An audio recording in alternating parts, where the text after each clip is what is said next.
Մենք տեսախցիկ բնականաբար չենք կարող եւ չենք տրամադրում որևէ քաղաքացու։ Մենք միայն համապատասխան գրության պարագայում դա տրամադրում ենք քննչական կոմիտեին կամ ներքին գործերի նախարարությանը։ Այդ առումով իհարկե բազմաթիվ քաղաքացիներից զանգեր ստանում ենք, բայց դրա առաջին ճշգրիտ եւ միակ լուծումը անմիջապես ոստիկանություն գրություն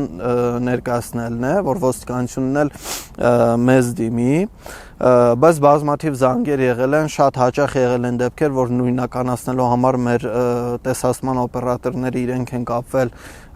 տուժողի հետ կամ տուժողն է զանգել համապատասխան բաժին, նկարագրել իրեն, որ դռնից է նստել, որտեղ է իջել, որովհետև իրականում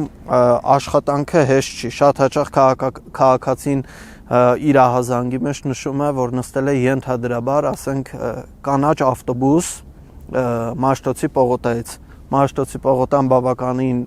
երկար ճանապարհ է իր մեջ ներառում, հա, մի կողմից, մյուս կողմից կանաչ ավտոբուսը խիստ հարաբերական է, նախ կանաչ ունենք եւ Ժոնգտոնգ մակնիշի եւ ման մակնիշի մի կողմից, մյուս կողմից թվականակի առումով։ Ուզում եմ ասել, ինքը իրենով բավականին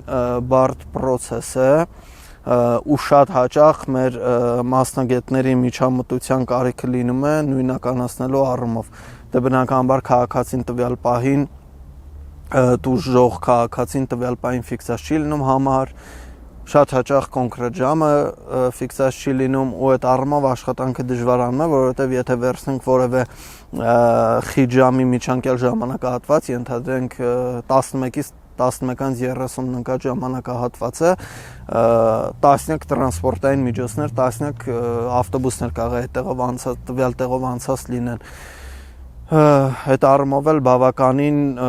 աշխատանքը բարդ է, բայց ամեն դեպքում կարծում եմ համագործակցությունը նորմալ է ու պատշաճ կատարվում է։